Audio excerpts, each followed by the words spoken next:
যে কোনো মন্ত্রণালয়ে যদি যৌক্তিক দাবি থাকে এটা যেন তারা মেনে নেয়, কেউ যেন কোনো অযৌক্তিক দাবি না করে। আর একটা আমি সবসময় আপনার মাধ্যমে অনুরোধ করছি, আপনার অনুরোধ করছেন যে রাস্তাঘাট প্রতিবন্ধকতা সৃষ্টি না করে যার যার কমপ্লেক্সের ভিতরে যদি করে ওইটা সবচেয়ে ভালো। সাধারণ যাত্রীরা যেন ভোগান্তি শিকার নয়, সাধারণ জনগণ যেন ভোগান্তি শিকার নয়, যার যার কমপ্লেক্সের ভিতরে তার তার দাবি নিয়ে তারা তাদের কর্মকর্তাদের সাথে বা কর্মচারীদের সাথে আলাপ করতে পারে। এখন এটার ক্ষেত্রে আপনারা আমাদের সবচেয়ে বেশি হেল্প করতে পারেন, আপনারা কিন্তু সবচেয়ে বেশি হেল্প আপনারা করেন নাকি? আবার আপনারা মাইন্ড করেন না, কথা বলি, ওই পুলিশ যে অ্যাকশনটা নিল ওইটার একটা খুব বড় ছবি দেখেন, আর যে প্রথম যে যারা ভাঙ্গে ভেঙে ফেলাইলো ওই ছবিটা কিন্তু আপনারা দেন না। এখন হাসতেছেন সবাই রাজি, কিন্তু কাদের সময় তো এটা করেন না। আপনারা যদি এটা করতেন না ঠিক মতো আমার মনে এগুলি বন্ধ হয়ে গেছে।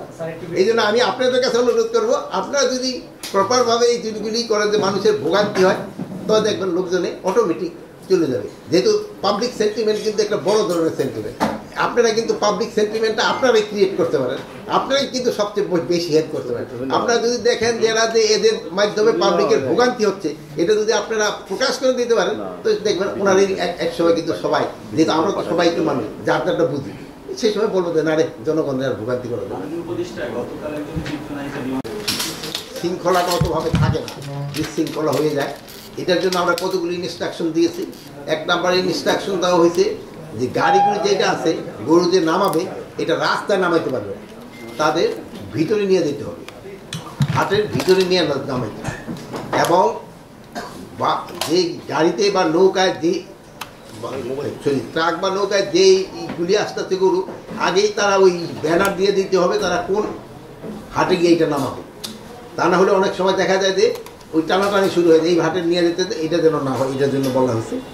এবং প্রতিটা হাটেই আনসার রাখতে হবে, প্রতিটা হাটে। তো আমরা একটা অ্যাপ্রক্সিমেট একটা বলে দিছি যে 75 জন, কোনোটায় হয়তো বেশি লাগবে, হয়তো কোনোটায় কম লাগবে।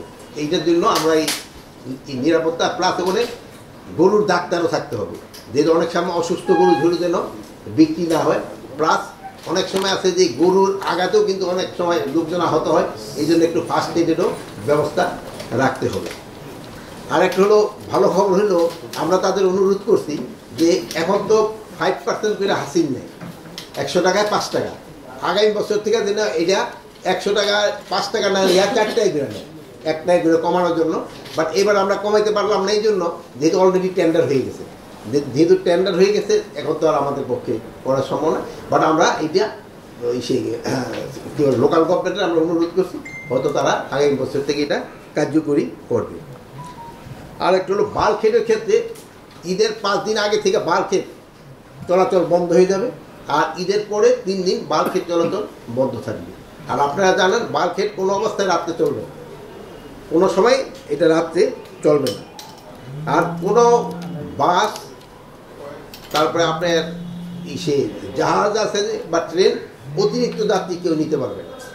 এটা শুধু মানুষের ক্ষেত্রে যেমন, তারপরে যে গবাদি পশু আনার সময় কোনো ট্রাক বা এই যে নৌকাগুলিতে আসে, এগুলির যেন অতিরিক্ত পশু যেন না আনে, এই জন্য তাদের ইনস্ট্রাকশন দেওয়া হয়ে গেছে। এবং এটার ক্ষেত্রে আইন শৃঙ্খলা বাহিনী যারা এটা করবে, আইন ভঙ্গ করবে, তাদের এগেইনস্টে অ্যাকশন নেবে। আর একটা জিনিস হয়েছে গার্মেন্টসের ক্ষেত্রে, তাদের সব গার্মেন্টসের দাম বোনাসটা মে মাসের ভিতরে দিয়ে দিতে হবে।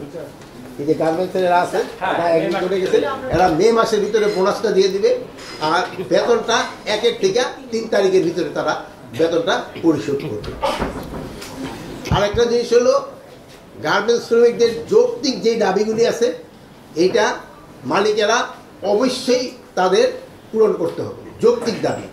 বাট কোনো অযৌক্তিক দাবি নিয়ে যদি শ্রমিকরা রাস্তা বা কোথাও ঘেরাও করতে, ওই ক্ষেত্রে কিন্তু আইন শৃঙ্খলা বাহিনী তাদের নিয়ম মাফিক ব্যবস্থা নেবে। এই ছিল আমাদের মোটামুটি কিসের ব্যাপার। আর যদি আপনাদের আমার